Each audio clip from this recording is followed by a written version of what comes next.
바이오 분야 핫 이슈와 트렌드를 알아보는 카페비 코너입니다. 사이언스 투데이 바이오 길라잡이 이성규 기자 나왔습니다. 안녕하세요. 안녕하세요. 네, 이번 시간에는 어떤 이야기를 나눠볼까요? 오랜만에 영화 클립을 준비했는데요. 네. 리빼송 감독의 2014년 작품 루시라고 있잖아요. 네. 그 이제 영화에서 보면 여자 주인공 루시가 인간의 뇌를 한 100% 정도 활용하게 되면서 네. 놀랄 만한 일들이 벌어지죠. 이 기억과 사고의 비밀을 담고 있는데 우리는 얼마나 알고 있을까요?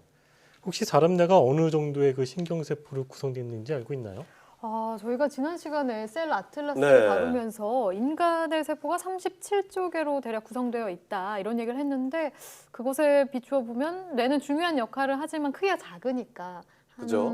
5천억 개? 500억 개? 1조 개 정도 되지 않을까요? 1조 개요? 사실 너무 잘 많은가? 가늠이 안 가요. 네. 보통 이제 성인의 뇌가 한 1.2에서 1.4kg 정도 된다고 그래요.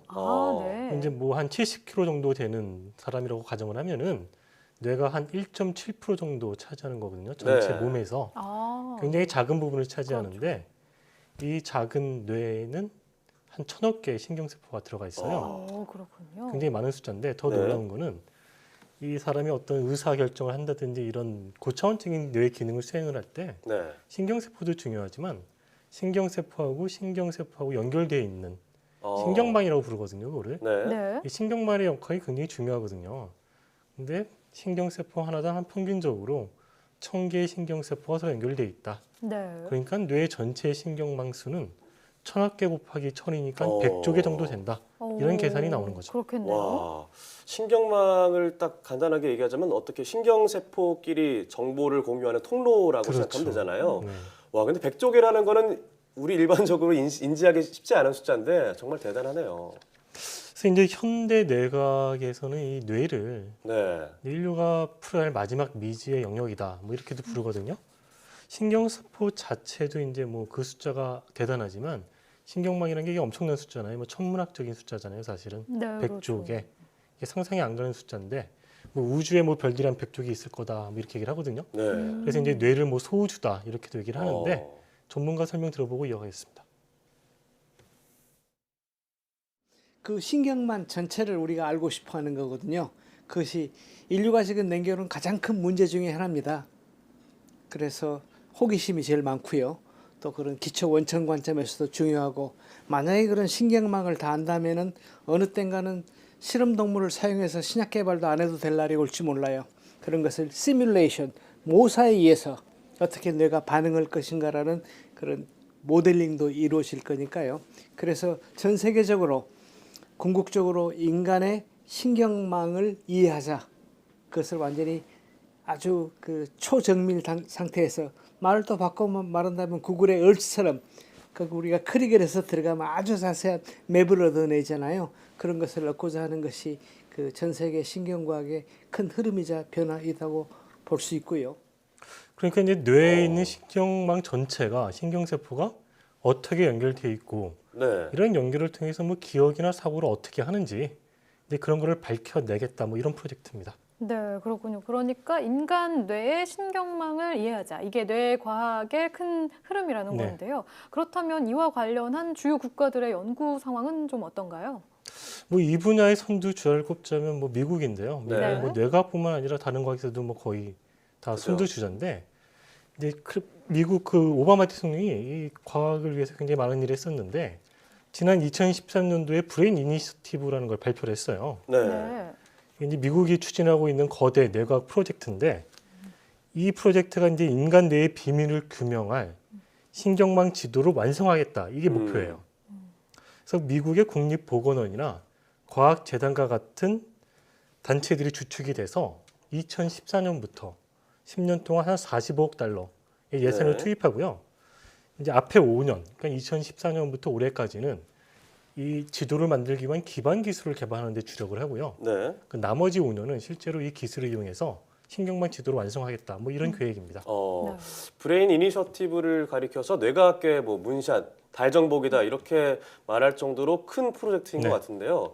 다른 나라의 경우에는 또 어떤 연구가 진행되고 있나요? 근데 유럽연합도 이런 네. 대규모의 뇌과학 프로젝트를 진행하고 있는데요. 휴먼 브레인 프로젝트라고 해서 네. 이 유럽연합이 추진하고 있는 프로젝트는 사람 뇌를 그러니까 뇌 신경망 이런 연결 구조를 슈퍼컴퓨터의 가상으로 구현해보자. 그러니까 시뮬레이션 하자 뭐 이런 계획인 거예요. 네. 그래서 2013년부터 10년간 한 10억 정도, 10억 유로 정도가 투입이 되고요. 현재까지는 이제 슈퍼컴퓨터를 돌릴 수 있는 그런 알고리즘을 만드는 데 주력을 했고 이게 거의 다 완성이 됐어요. 그래서 이제 미국이랑 협업을 통해서 네. 미국이 이제 그 브레인 이니시티브에서 이제 그 지도를 만든다 그랬잖아요.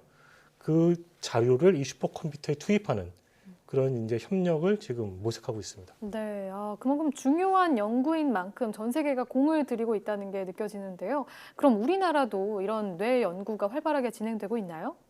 이제 우리나라는 이런 대형 뇌 국책 연구에 대해서는 네. 좀 선진국보다는 조금 출발이 늦었다 이렇게 볼 수가 있는데요. 이제 정부는 코리아 브레인 이니셔티브라고 해서 네. 한국판 이 브레인 이니셔티브를 추진하고 있어요. 네. 이게 이제 아직 국책 과제로 확정이 된 건 아닌데 이게 확정이 될 경우에는 내년부터 10년간 한 5천억을 투입을 해서 네. 뇌 신경망 구조와 기능을 규명하겠다 이게 목표거든요. 네. 미국의 이제 브레인 이니시티브랑 좀 비슷한데 네. 미국은 이제 전체 신경망을 다 규명하겠다는 거고 네. 우리나라는 이제 그걸 다 할 수는 없고 의사 결정과 같은 인간의 좀 고차원적인 뇌 기능과 관련된 부분부터 먼저 하겠다. 뭐 이런 게 지금 목표입니다. 네. 그런가 하면 이제 여러 나라에서 참여하는 글로벌 뇌과학 프로젝트가 올해 우리나라에서 열린다면서요? 그러니까 이제 모두에서 설명했지만 이걸 미국도 하고 있고 유럽연합, EU도 하고 있고 네. 그리고 일본도 하고 있어요. 그러니까 여러 나라들이 하다 보니까 이걸 좀 더 효율적으로 하자 이런 의견이 나온 거예요. 전 세계 과학계에서. 그래서 인터내셔널 브레인 이니셔티브라는 게 발족이 돼서 네. 미국과 유럽연합, 호주, 뭐 일본, 우리나라 이런 나라들이 참여하고 있거든요. 네. 그래서 얘네들이 지난해 호주에서 좀 의미 있는 그런 선언문을 채택을 했는데 인터뷰 들어보겠습니다. 위에 뭐 일본, 뭐 오스트레일리아, 뭐 등등 여러 나라가 참여하고 있기 때문에 같은 뇌를 상대로 해서 다양한 나라가 거기에 국가 연구 개발 사업을 하기 때문에 이것의 하나의 콘소시움 내지는 어소시에이션을 만들 필요가 있다. 왜냐하면은 여러 가지 비슷한 유형의 일들은 저희가 정리를 중복성도 정리해야 되고요. 새로운 기술을 개발하는 것도 국제적인 연대를 하는 게 좋고요. 이제 올해 5월 우리나라에서 첫 회의가 열리는데 이제 구체적으로 어떤 연구를 할지 또 그걸 어떻게 나눠서 할지 뭐 이런 내용들을 논의할 예정입니다. 네, 우리나라에서 첫 회의가 열린다고 하니까 그 기대가 더욱 되는데요. 원활하게 연구가 좀 이루어졌으면 좋겠네요. 그리고 여러 가지 뇌 질환들이 있잖아요. 대표적으로 저는 치매가 좀 생각이 나기도 네. 하고요. 이런 질환들이 사회적으로도 문제가 되고 있는데 뇌 연구가 이런 뇌 질환 치료나 예방에도 많은 도움이 되겠죠?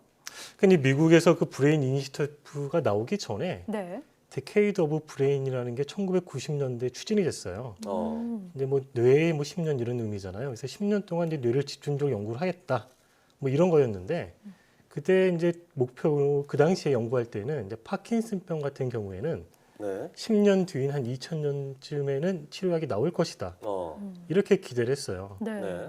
왜냐하면 이제 파킨슨병은 조금 치매보다는 비교적 그 병의 원인이나 네. 이런 게 좀 더 쉽거든요. 아, 단순하거든요. 네. 그런데 아직 안 그렇게 되지 않았나요? 예상을 했는데 네네. 아직까지 파킨슨병 치료제가 나오지 못하고 있어요. 네. 그러니까 증상을 완화하는 뭐 증상 완화제는 나왔지만 이 병을 근본적으로 치료하는 치료제는 없는 거죠. 그래서 이제 과학자들이 생각을 하기를 우리가 이제 뭐 병의 원인 이런 거에 대해서 어떤 게 원인 물질인지 알아냈지만 신경세포끼리 어떻게 작용을 하는지 이런 거를 좀 더 규명할 수 있다면 뭐 이런 뇌 프로젝트가 진행이 돼서 네. 뭐 파킨슨병이나 치매와 같은 뇌 질환을 치료하는 데도 새로운 이정표가 마련될 것이다. 이렇게 기대하고 있는 거죠. 네. 네, 이번 시간에는 머릿속 소우주라고 불리는 뇌의 비밀을 규명하기 위한 국제 프로젝트에 대한 얘기를 나눠봤는데요. 이렇게 미지의 영역인 뇌의 비밀이 가까운 미래에는 풀어지길 기대해 보겠습니다. 오늘 말씀 고맙습니다.